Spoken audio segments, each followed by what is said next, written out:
조갑제 TV 시청자 여러분 안녕하십니까. 5월 19일 오전 9시를 잠시 넘겼습니다. 도쿠가와 이에야스는 평생을 전쟁터에서 보낸 사람이죠. 도쿠가와 막부라는 제도를 만들어서 그 뒤 약 250년 동안 일본이 전쟁 없이 평화적으로 번영하도록 그 기틀을 만든 사람입니다. 일본이 1868년에 명치유신을 성공시킬 수 있었던 것은 즉 제국주의 침략 시절에 스스로 개혁을 먼저 해가지고 식민지가 되지 않고 그리고 강대국이 되고 그 다음에는 제국주의 스스로 또 제국주의적 침공을 해서 아시아에 여러 불행을 끼치게 되는데, 이런 쪽으로 갈 수 있었던 그 힘은 어디서 나왔느냐 하면 도쿠가와 막부 시대가 연 약 250년의 평화의 시절에 일본이 막강한 경제력과 그것을 뒷받침하는 국력을 갖춘 데 있습니다. 전쟁을 잘한 사람이기도 하지만 오래 계속되는 제도를 만들었다는 점에서 도쿠가와 이에야스를 일본 역사상 최고의 인물로 꼽는 사람들이 있습니다. 이 사람이 몇 가지 명언을 남겼는데, 인생이란 것은 무거운 짐을 지고 긴 여행을 하는 것이다, 뭐 그런 이야기를 남겼고, 도쿠가와 이에야스가 했다는 말로 알려져 있는 말이 또 하나 있습니다. 적을 믿으라고 하는 자는 삼족을 멸해야 한다. 적을 믿으라고 하는 자는 삼족을 멸해야 한다. 이게 좀 잔인하게 들리지만은, 특히 군의 지휘관이 적을 믿었다가 실패하면은 아군이 떼죽음을 하게 됩니다. 또는 나라가 망할 수도 있습니다. 그러니까 전쟁 관계에 있는 속에서 적을 믿는다는 것은 그 자체로서 범죄입니다. 더구나 군 지휘관이나 사령관이 적을 믿었다가 낭패를 한다면 그 피해는 수십만, 수백만, 수천만에 끼치게 되는 것이죠. 바로 영국의 챔버린이 히틀러의 선의를 믿었다가 체코슬로바키아를 히틀러한테 갖다 바치는 정도로 끝나지 않고 결국 2차 세계대전으로 가는 길을 열었던 것입니다. 물론 챔버린만 비난할 건 아니고, 챔버린의 박수를 보낸 미국, 영국이죠. 영국의 언론, 여론도 책임에서 면제될 수는 없지만은, 그러나 역시 책임자입니다. 책임자가 책임을 지는 것이죠. 그리하여 챔버린은 뮌헨 회담이란 단어와 더불어 항상 적을 믿었다가 자신도 망하고 나라를 위기에 빠뜨린 사람으로 꼽히고 있습니다. 우리나라 역대 대통령 중에 북한 정권을 믿었다가 낭패한 사람이 몇 사람 있죠. 김대중, 노무현. 그 앞에 몇 사람들도 사실은 속을 뻔했다가 다시 돌아오곤 했습니다만, 그 다음에 문재인 대통령이 또 북한 정권에 속는다면은 그 피해는 5천만의 생명, 재산, 자유에 반영될 것이라고 생각을 합니다. 그런데 그 우려가 현실로 되고 있습니다. 김정은이가 핵실험장, 풍계리 핵실험장은 수명이 끝났으니까 없애겠다 하면서 풍계리 실험장 폐쇄 쇼를 하기 위해서 기자들을 초청을 했는데 한국 기자도 포함되어 있었습니다. 그런데 좀 수상한 것이, 전문가를 초청해야 될 텐데 또 전문가를 초청하겠다고 약속을 했는데 전문가는 빼고 기자만 초청을 했다. 이것은 핵 개발의 증거를 인멸하는데 기자들을 불러가지고 폐쇄 쇼를 하는 것으로 듣는다. 즉 증거 인멸을 듣기 위해서 그런 쇼를 한다. 이렇게 국제사회의 전문가들은 의심을 하고 있습니다. 그나마 기자를 초청한다 해놓고 한국 기자가 초청된 기자가 명단을 제출했더니 북한 당국이 지금 접수를 거부하고 있다고 합니다. 요 며칠 사이에 갑자기 북한 정권의 태도가 바뀐 것은 이 풍계리 폐쇄까지도 연기해가지고 미북 회담에서 유리한 고지를 차지하기 위한 심리전을 피는 거 아니냐, 이렇게 보이기도 합니다. 자, 그럼 여기서 문재인 대통령이 과연 김정은에게 어떻게 속고 있느냐, 현 단계에서는 속고 있다고 보는 게 정확할 것 같은데, 물론 앞으로의 변화 가능성은 있습니다만 한번 점검할 필요가 있습니다. 지난 4월 28일 중앙일보를 한번 보겠습니다. 지난 4월 28일 판문점 선언 다음 날입니다. 이렇게 보도를 했습니다. 문재인 대통령이 지난 27일 판문점 남북 정상회담에서 김정은 북한 국무위원장으로부터 비핵화 의향을 재확인했다. 이에 따라 다음 달로 예상되는 북미 정상회담에서 한반도 비핵화가 결판나게 됐다.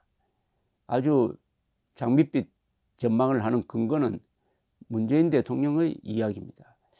회담에서 김 위원장은 문 대통령에게 앞으로 자주 만나 미국과 신뢰가 쌓이고 종전과 불가침을 약속하면 왜 우리가 핵을 가지고 어렵게 살겠느냐 라고 밝혔다고 윤영찬 청와대 국민소통수석이 29일 밝혔다.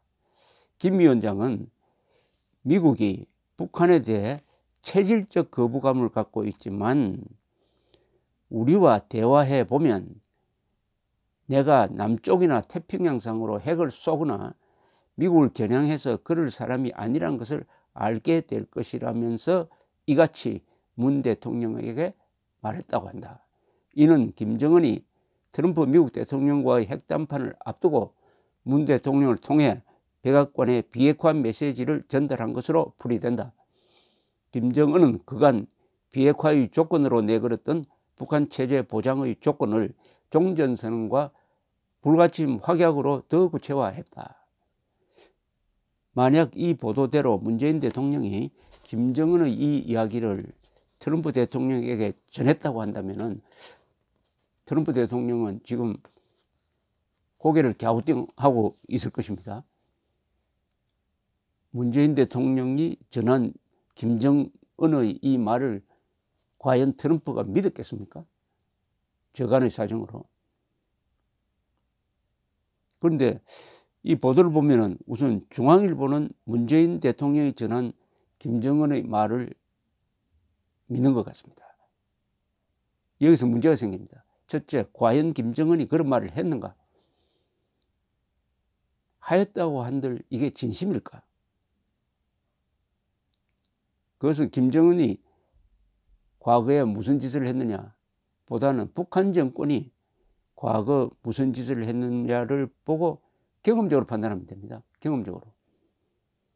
가장 중요한 합의문이 하나 있습니다. 그것은 2005년 9월 19일에 나온 이른바 9.19 선언입니다. 이 9.19 선언 합의문을 읽어보면은 이미 그때 북한 핵문제가 끝났어야 됩니다. 완벽합니다. 9.19 합의는 완벽합니다. 9.19 합의에서는 북한이 가지고 있는 모든 핵시설을 폐기하겠다고 약속을 합니다. 뭐 남과 북이 공동의 목표로 삼는다는 이런 애매한 이야기 안 합니다. 한반도의 비핵화란 말 안 합니다. 북한이 책임지고 하겠다고 약속을 합니다.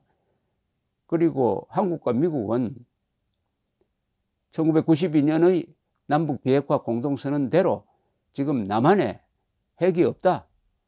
앞으로도 없을 것이다 라고 약속을 합니다.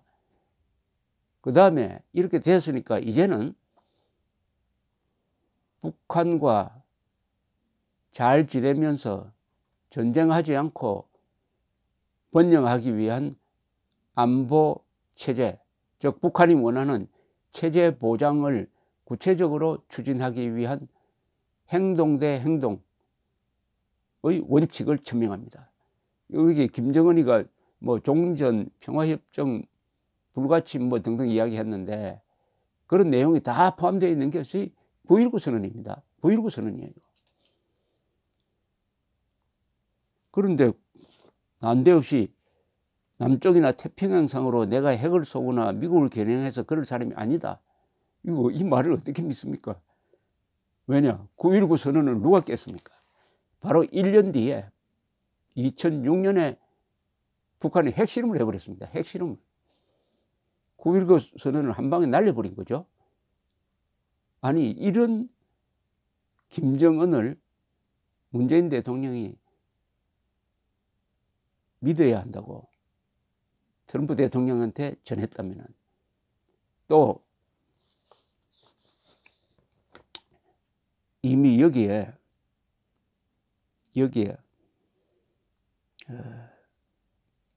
문재인 대통령이 김정은의 거짓말에 속았을 가능성이 하나 있습니다. 한번 읽어보겠습니다. 중앙일보 보도가 이어서 이렇게 전합니다. 김정은이 문 대통령에게 북부 핵실험장 폐쇄를 5월 중 실행하고 이를 국제사회에 투명하게 공개하기 위해 한국, 미국의 전문가와 언론인들을 조만간 북한으로 초청하겠다고 말했던 겁니다. 문재인 대통령이 그렇게 듣고 윤영찬 씨를 통해서 언론에 공개한 내용입니다. 여기 이렇게 되어 있습니다. 투명하게 공개하기 위해 한국, 미국의 전문가와 언론인들을 초청한다. 그런데 이번에 한국, 미국의 전문가를 초청하지 않고 있습니다. 한국, 미국의 전문가가 들어가야 돼요. 들어가야 기자들은 핵 문제에 대해서 잘 모릅니다. 측정 장비도 없습니다. 한국, 미국의 전문가들이 들어가서 가능하면 측정까지 하면서 조사를 해야 됩니다. 그렇게 해야 북한이 과거에 어떤 방식의 핵폭탄을 어떻게 만들었느냐 하는 게 드러납니다. 몇 개 만들었느냐를 것도 알 수가 있습니다. 왜냐? 핵실험을 했기 때문에 거기 남아있는 방사능이라든지 여러 가지 물질을 채취해서 검사를 하면은 북한의 과거 핵개발 역사가 다 나옵니다. 바로 그곳이 핵개발의 지문이 남아있는 곳입니다. 거기가 바로 현장입니다. 살인사건 현장은 반드시 보존해야 됩니다. 그것을 헝클어버리면 다음에 수사가 아주 어렵게 돼요. 그런데 전문가 초청하지 않고 있습니다. 전문가 IAEA 국제원자력기구에는 이 사찰 전문가가 300명이 있습니다. 그 사람들을 초청하거나 미국, 한국이 당사자라서 기분이 좀 나쁘다면 해야 될 거 아닙니까? 하지 않고 있습니다. 기자들만 부르겠다는 거예요. 쇼하겠다는 겁니다. 쇼. 증거인멸을 하고 있는데 진정으로 핵을 폐기할 생각이 있으면은 그것은 전문가들을 불러서 검사를 한 다음에 폐쇄해야 됩니다. 그걸 하지 않겠다는 것은 핵 보유국으로 계속 가겠다는 것이죠. 이미 김정은이가 그렇게 하겠다고 핵 보유국 지위를 절대로 그것은 체제를 지키는 보금과 같다고 했으니까 절대로 포기하지 않겠다고 했는데 문재인 대통령은 이 말만 믿고 진정으로 포기하겠다고 했다고 지금 트럼프 대통령한테 전하고 언론을 통해서 한국인들한테 이야기를 했습니다. 또 문재인 대통령에게 김정은은 이렇게 이야기했다고 합니다. 외부에서는 못 쓰게 된 것을 폐쇄한다고 하는데 와서 보면 알겠지만 기존 실험시설보다 더 큰 2개의 갱도가 더 있고 이는 아주 건재하다. 그래서 이것은 핵 폐기의 진정성을 보여주기 위해서 쓸 수 있는 것도 폐기하는 것이다 라고 했다는 겁니다. 그래서 보여주겠다는 겁니다. 그러려면 누구한테 보여줘야 돼요? 전문가한테 보여줘야 되죠. 기자한테 보여줘야 이게 무슨 쓸모가 있습니까? 그런데 중국 전문가나 거의 대부분의 전문가들의 의견은 그것은 이미 끝났다는 겁니다. 더 이상 쓸 수 없는 거라는 겁니다.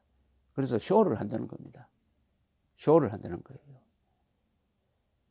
그런데 문재인 대통령은 김정은의 말에 상당히 감명을 받아가지고 그 이야기를 통해서 세계에 알리고 언론은 거기에 또 자신들의 낙관적 관측을 비춰가지고 핵 문제 완전한 해결로 간다라는 그림을 하나 그려 놓았던 것입니다. 그런데 지금 이제 미북 회담이 다가오니까 김정은이가 본색을 드러내기 시작을 했는데, 드러내는 그 본색은 문재인 대통령과 언론이 보여준 거하고는 전혀 다른, 과거에 우리가 많이 보았던 그런 모습입니다. 그렇다면 대한민국의 안보를 책임진 문재인 대통령이 적장에게 속은 것이 아니냐, 자신만 속은 것이 아니라 언론을 통해서, 국민을 통해서 또 트럼프까지 속게 만들고 있는 것이 아니냐. 도쿠가와 이에야스의 말이 생각납니다. 감사합니다.